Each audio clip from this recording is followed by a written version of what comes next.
Bonjour et bienvenue dans ce nouveau Planète électrique.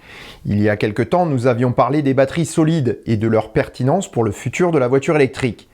Pourtant, ce n'est pas la seule technologie qui pourrait révolutionner le stockage par batterie. Il est aujourd'hui une technologie qui, sous bien des aspects, relève du même fantasme que le radium dans les premières décennies du XXe siècle ou que la physique quantique après la Seconde Guerre mondiale.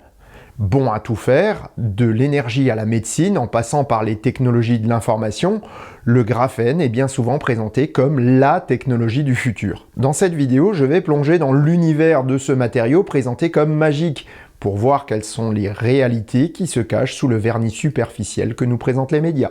Si cette série sur les batteries du futur vous intéresse, elle est regroupée dans une playlist qui s'enrichit au fur et à mesure des épisodes. Je vous mets le lien dans les fiches et dans la description.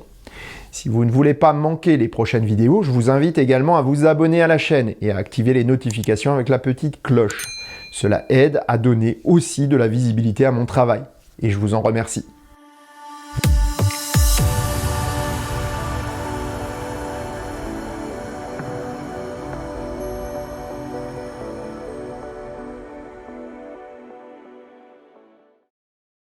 Une fois n'est pas coutume, l'histoire du graphène ne commence pas il y a très longtemps.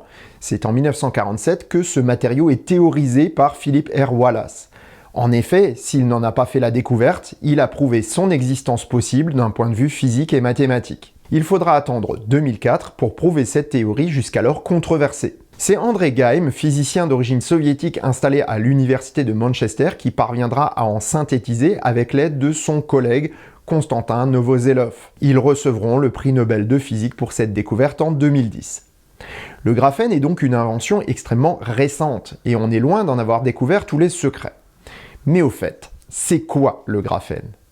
En fait, il ne s'agit que d'une forme particulière de carbone. À l'état naturel, le carbone pur cristallisé est présent sur Terre sous trois formes: le graphite, le diamant et la lonsdaleïte. Or, les cristaux de graphite sont composés de couches d'atomes organisées selon une structure hexagonale. Ces couches sont ce que l'on appelle désormais du graphène. Donc, ce matériau miracle n'est fait que de carbone et a l'épaisseur d'un atome. Voilà qui est intéressant puisque le carbone est peu cher et le graphite abondant. Voyons maintenant ses propriétés. Comme il s'agit d'un cristal à deux dimensions, il a une bonne résistance mécanique. Sous sa forme de base, donc plane, il permet théoriquement de réaliser des structures extrêmement légères et solides. Il peut aussi être utilisé pour réaliser des structures en trois dimensions, comme les nanotubes de carbone, qui sont des tubes. Bah oui. Ou alors des fullerènes de forme sphérique. Cette résistance mécanique peut également être utile pour la fabrication des électrodes de batterie. Et c'est là qu'elle nous intéresse au premier chef pour cette vidéo. Il a alors plusieurs avantages combinés. Premièrement, le graphène est conducteur et a une très bonne conductivité. Donc, il a peu de résistance au passage du courant. Cela permet de limiter l'échauffement en charge et en décharge. Deuxièmement, il dissipe facilement la chaleur. Encore une fois, c'est un avantage pour les vitesses de charge et décharge, bien souvent limitées par l'échauffement. Troisièmement, son extrême finesse permet d'offrir une grande surface de contact pour le passage des ions. On peut superposer plus de couches d'électrodes et ainsi offrir des batteries plus compactes avec des puissances supérieures. Enfin, il permet un bon stockage des ions lorsqu'il est associé au silicium.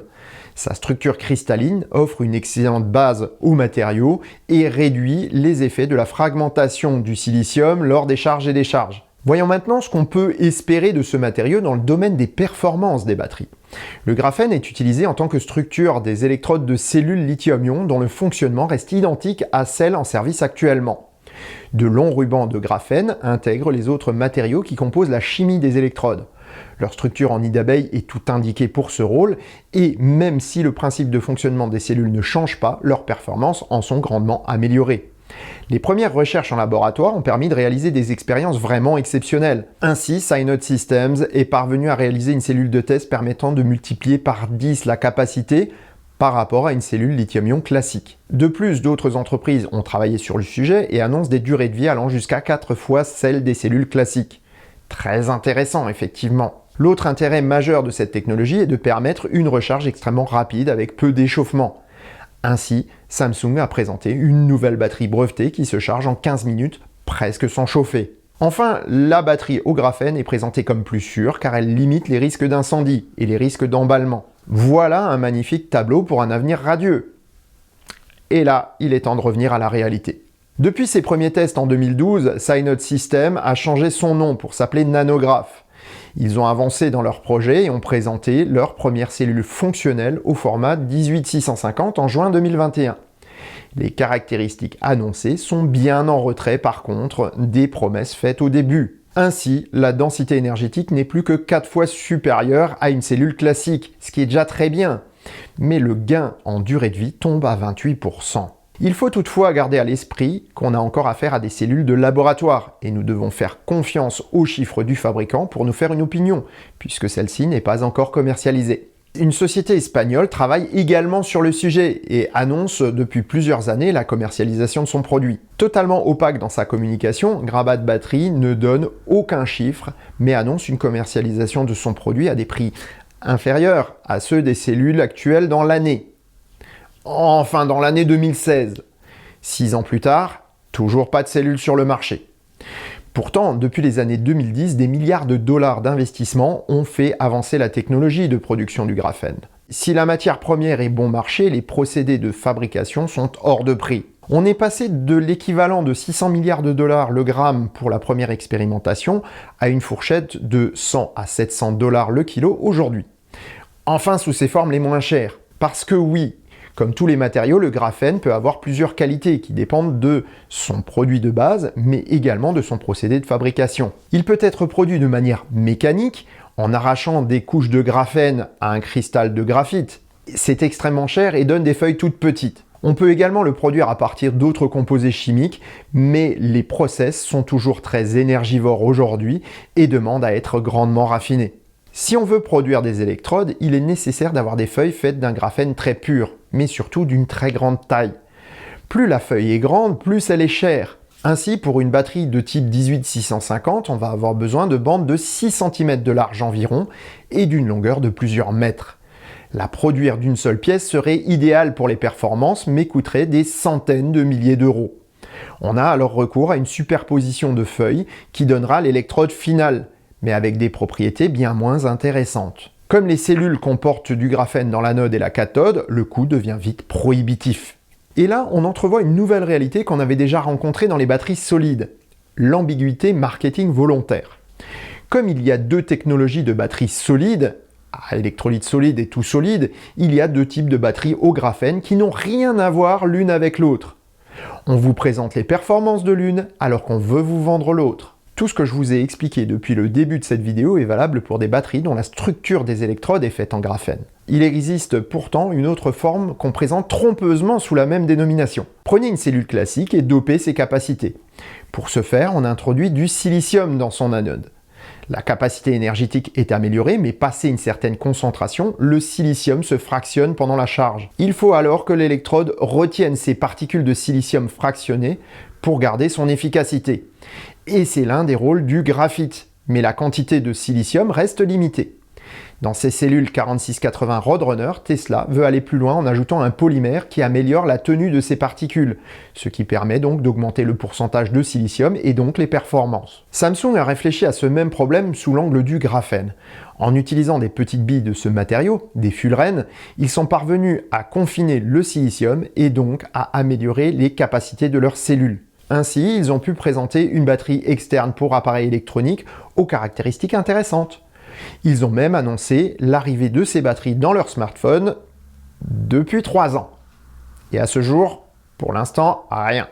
De nombreux tests à différentes échelles voient le jour, comme chez le constructeur automobile chinois GAC qui annonce une commercialisation prochaine de son Aion V. Pourtant, ce ne sont encore que des promesses et on ignore quelle est la technologie employée. Vrai graphène ou simplement dopé au graphène. D'ailleurs, j'attire votre attention sur un point important. Les lois sur les appellations et les promesses marketing sont bien plus lâches en Chine qu'en Occident. On peut ainsi voir sur certains sites marchands des batteries au graphène, pour les drones par exemple. J'ai comparé l'une d'entre elles avec son équivalent classique. À capacité équivalente, les dimensions de la version graphène sont peu ou prou les mêmes, et en plus, sa vitesse de décharge est plus limitée que la classique. En clair, elle n'a de graphène que son nom. Si une telle désinvolture passe en Chine, elle ne sera pas admise en Europe ou aux États-Unis. Doit-on alors dire que le graphène c'est du vent? Eh bien non. Dire que le graphène est la solution pour les batteries de demain est faux, mais il aura son rôle à jouer dans l'amélioration de la technologie. Aujourd'hui encore trop cher pour devenir le composant structurel des électrodes de nos batteries, le graphène permet tout de même d'en améliorer les performances, surtout en ce qui concerne les vitesses de charge. Associer ces propriétés à une conception plus intelligente des cellules permettra de résoudre certaines limitations des batteries actuelles, comme la quantité de silicium dans les anodes. Associé à des architectures à languettes multiples comme sur la 4680 Roadrunner de Tesla, le graphène pourrait bien faire progresser les capacités et les vitesses de recharge au-delà des chiffres actuels. D'ailleurs, qui sait si la technologie Roadrunner n'y fait pas déjà appel? Des rumeurs à ce sujet avaient fuité, mais on n'a jamais eu de confirmation par Elon Musk ou ses équipes. À l'heure actuelle, le graphène reste plus un argument marketing qu'une vraie avancée pour nos autos de tous les jours. Comme les batteries solides, il reste un long chemin à parcourir pour faire de cette technologie le cœur de nos voitures et surtout les rendre accessibles à tous. Si la priorité aujourd'hui est de permettre au plus grand nombre de disposer de voitures électriques abordables, alors le graphène n'a pas de rôle à jouer avant plusieurs décennies. Il apparaîtra dans des applications spécifiques de haute technologie où le prix sera moins important que les performances. Il ne se démocratisera que petit à petit. Même si les médias grand public clament que c'est pour demain, ce ne sont que des promesses racoleuses pour attirer de l'audience, et pas la réalité du monde industriel. En étudiant les avancées du moment, on peut prédire qu'on ne verra probablement pas d'application grand public des batteries à électrodes en graphène avant 2030, et sa démocratisation n'interviendra que bien plus tard. C'est moins racoleur comme affirmation, mais c'est au moins réaliste. Voilà, cet épisode est terminé, j'espère qu'il vous a plu.